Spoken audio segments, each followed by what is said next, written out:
Hola a todos, buenas tardes. Bienvenidos a un video más de este canal. Este video es especial, digamos que es un paréntesis, porque no estaba considerado dentro de la estructura de los primeros videos que se titulan ¿Qué es lo que me hubiera gustado saber antes de comenzar a estudiar la Biblia? Pero considero que es un tema muy importante porque en los videos anteriores hemos estado revisando temas que muchos de ustedes pensarán que son, pues, cuestiones que sucedieron hace muchísimos años, pero están más vigentes hoy que nunca porque el pasado 1 de julio se dio un cisma al interior de la Iglesia Católica. Entonces, por eso le he titulado a este video el cisma más reciente. ¿Qué fue lo que sucedió? Un grupo de sacerdotes lefebrianos, es el nombre como se les conoce, porque es en honor a Marcel Lefebvre, que fue el fundador de esta orden,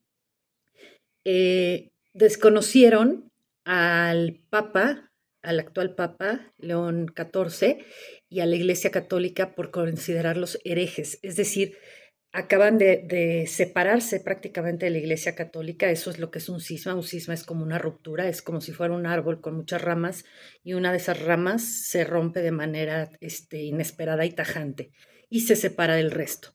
¿Cuál fue lo que ellos argumentaron? Pues argumentaron que existía una práctica, prácticas dentro del Vaticano y dentro de la Iglesia Católica que eran contrarias al Evangelio.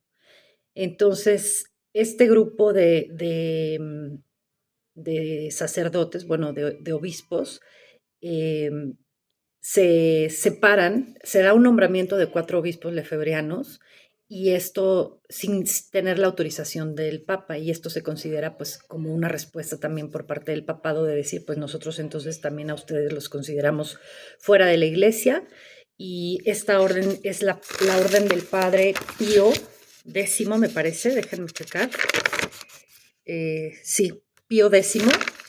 Y pues entonces el Vaticano en respuesta dice, pues todas las congregaciones que tengan que ver con Pío X quedan fuera de la Iglesia Católica.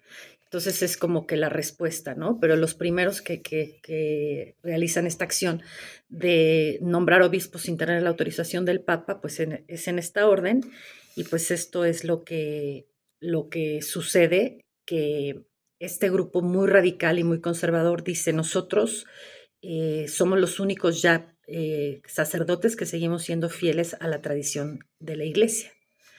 Este, esta declaración que hace este grupo, pues realmente es una autocrítica, ¿no? A la iglesia, porque lo que dicen es que hay ya demasiada libertad, ¿no? Demasiado libertinaje, por decirlo de alguna forma. Lo que les parece a esta congregación de padres lefebristas es que la Iglesia Católica, en este deseo por no perder adeptos y por abrirse tanto al mundo a raíz del Concilio Vaticano II, han estado aceptando cosas que a ellos les parecen excesivas. ¿Cómo, qué tipo de cosas? Pues obviamente el reconocimiento de los matrimonios entre homosexuales, el hecho de que haya mujeres que tengan cargos como de arzobispos, obispos, todo este tipo de cosas les parecen excesivas, y pues entonces es que hacen esta carta, esta declaración, considerando ellos que son, que desconocen a la Iglesia católica. Es importante que sepamos que pues esto obviamente corresponde a un grupo pequeño, pero sí con cierta presencia importante, tanto en América como en Europa y como en el resto del mundo. Entonces, pues obviamente al día siguiente de este cisma que se da el 1 de julio, pues el Papa saca un decreto en donde dice, bueno, pues si ustedes nos desconocen, pues yo también yo también los desconozco, y pues no tienen mi autorización por haber nombrado esos 4 obispos. Y pues obviamente esto que nos muestra este tipo de cismas, nos muestra que pues obviamente la Iglesia Católica no está ya tan consolidada, pero eso tiene una explicación, es porque desde sus orígenes tiene ciertas fallas, ¿no? En su manera de autonombrarse como los únicos autorizados para tener el poder sobre el cristianismo, lo cual es pues, absolutamente falso, porque a nadie le corresponde este poder absoluto, ¿no? Entonces, les voy a leer un poco lo que estuve investigando acerca del papado, ¿no? El papa supuestamente es el sucesor del apóstol Pedro, ¿no? Esto es algo que es una mentira que repetida muchas veces se convierte en verdad. ¿En qué sentido? En el sentido de que ellos se autoimponen a sí mismos, se adjudican este poder de una manera absolutamente arbitraria.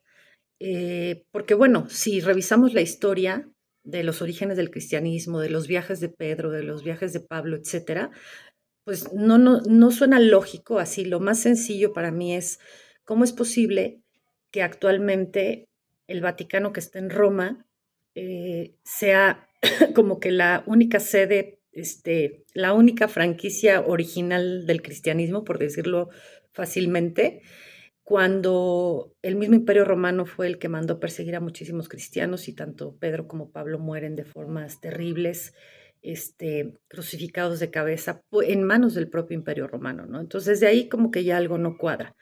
Pero pues quiero que sepan cómo es que se dan las cosas. Este poder que el papado se adjudica de manera arbitraria sucede en el Concilio Vaticano I. La fecha que se menciona es el 18 de julio de 1870, es cuando se inventan un título que se llama Pastor Aeternus.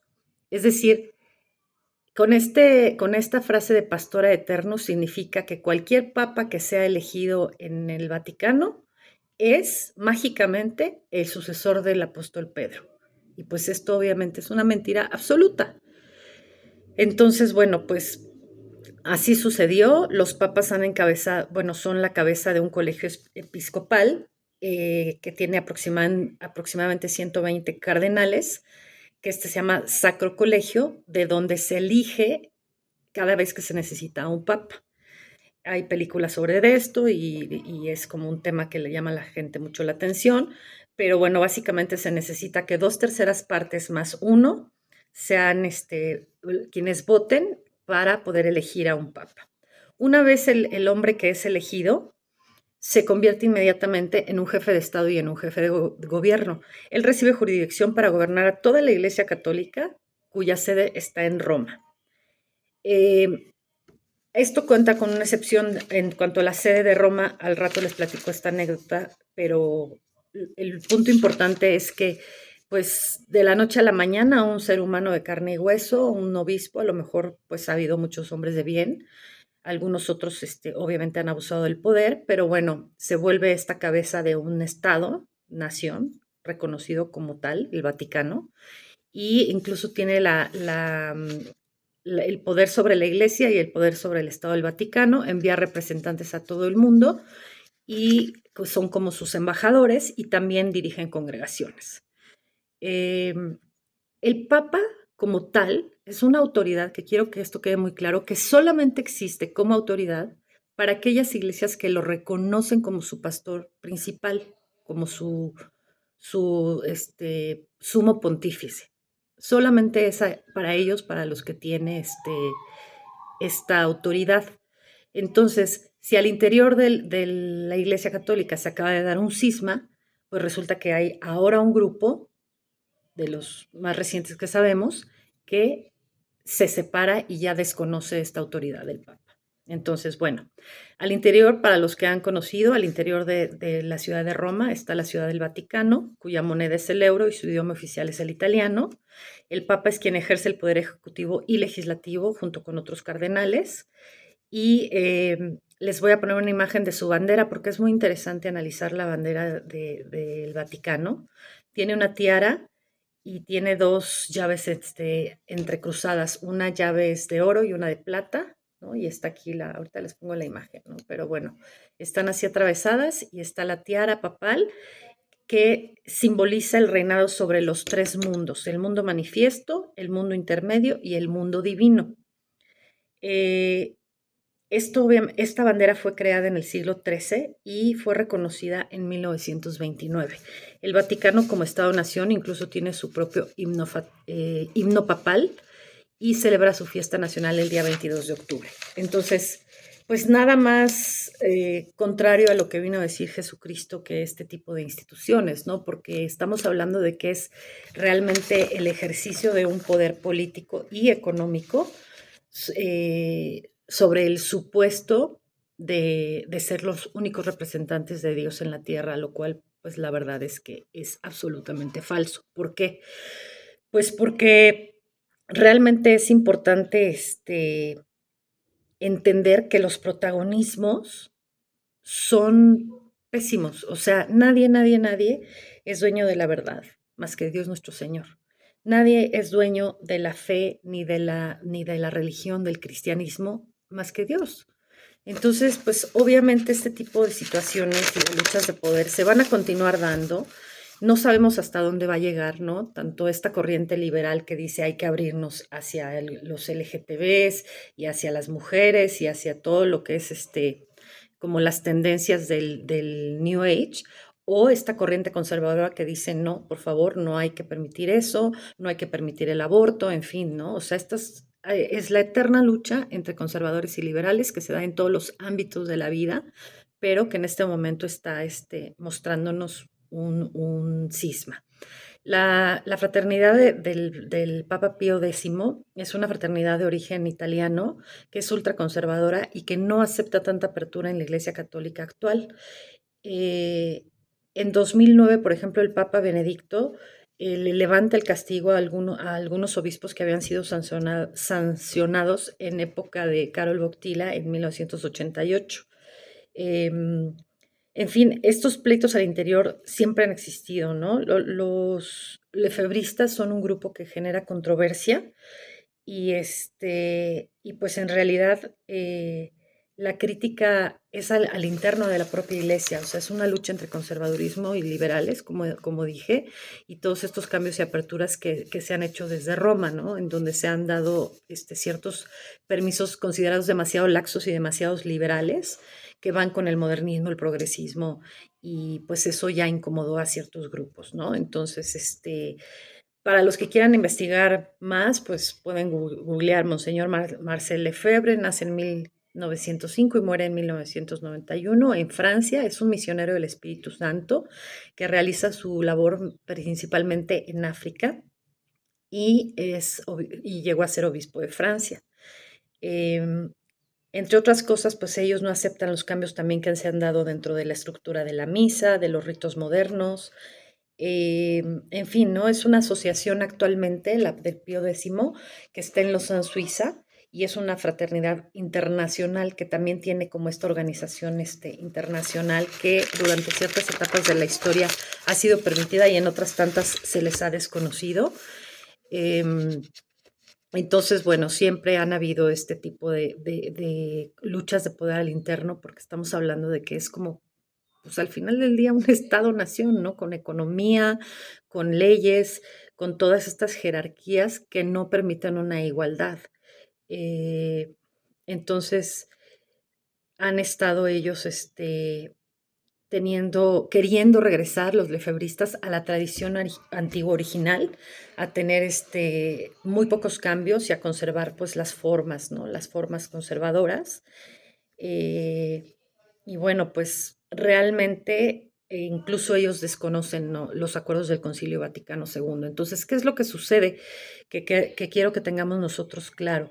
Los concilios y todas estas situaciones que se dan al interior eh, de la Iglesia católica propiamente y todas estas luchas de poder responden a eso, responden a un tema interno en donde realmente yo considero como cristiana que no existe ningún concilio ni ningún texto que esté por encima de la Biblia. O sea, si nosotros nos ceñimos a las Santas Escrituras y a las Sagradas Escrituras y ponemos atención en estudiarlas, nos basta y nos sobra. No necesitamos que nos estemos em, fijando o que nos estemos agarrando de una organización política, de una organización económica, de una organización religiosa con estructura, ¿no? O sea, realmente creo que la fe es pues un trabajo personal que no debe de estar basado en este tipo de conflictos, ni en instituciones, ni en luchas de poder, porque al final del día es una cuestión vertical, ¿no? Entonces, la teocracia, o sea, realmente esto es una teocracia, lo que proponen en el Vaticano de decir, yo como papa soy el representante de Dios en la tierra. ¿Por qué? Porque Cristo dejó a San Pedro y yo me adjudico que después de San Pedro sigo yo en orden jerárquico.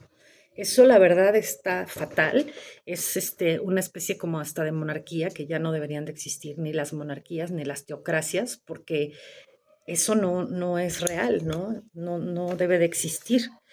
Em, entonces, bueno, estos han sido los temas que han puesto en conflicto a ellos.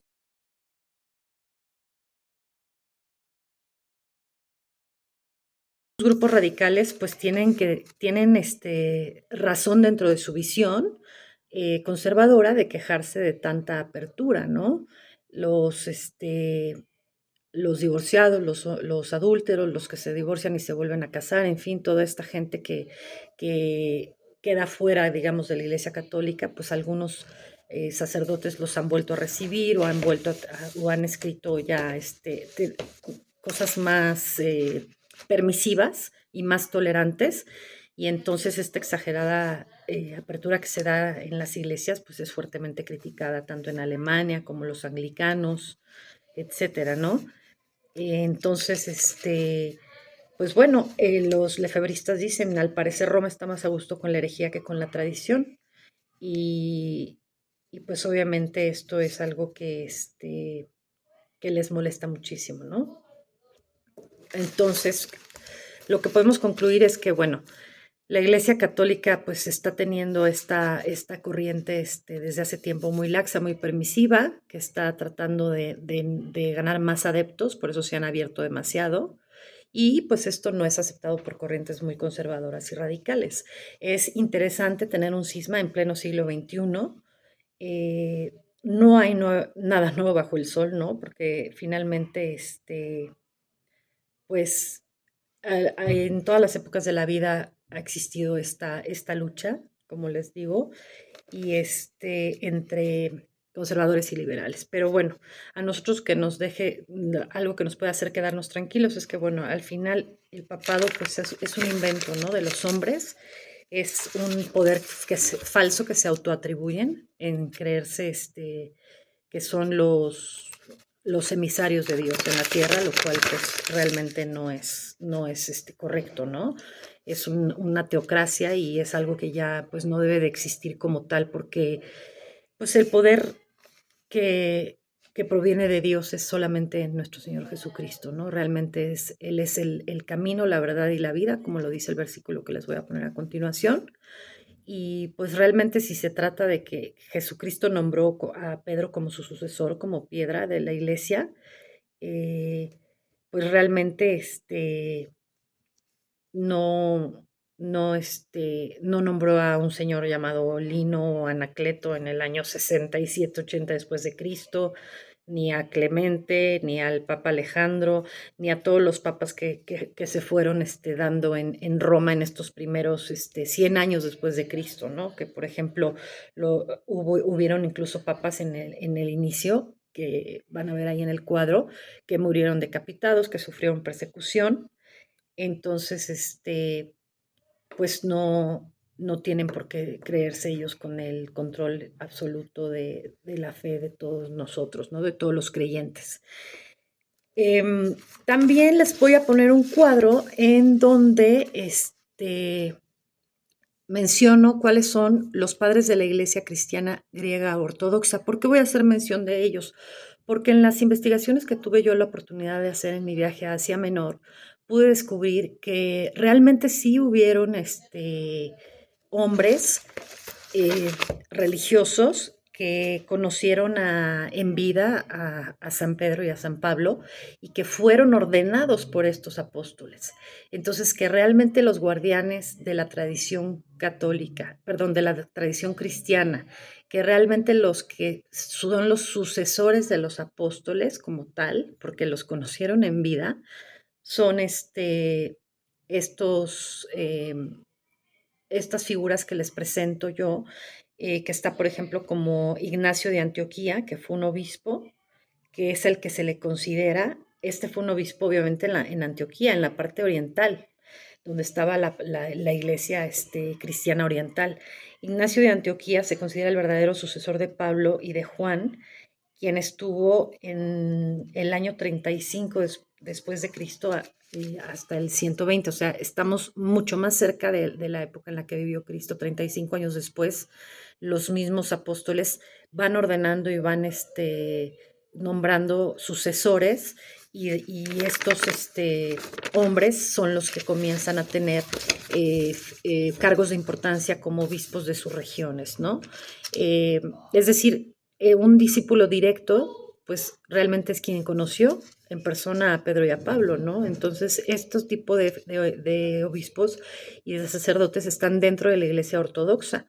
Por eso yo me atrevo a decir que los verdaderos guardianes de la Iglesia, de la tradición original, son los ortodoxos. Para nada los católicos, porque el primer papa fue muchísimos años después de que ya existían estos obispos en Antioquía, en Esmirna, en muchas ciudades donde realmente los apóstoles comenzaron a recorrer todo este Mediterráneo y toda esta parte que actualmente corresponde a Turquía.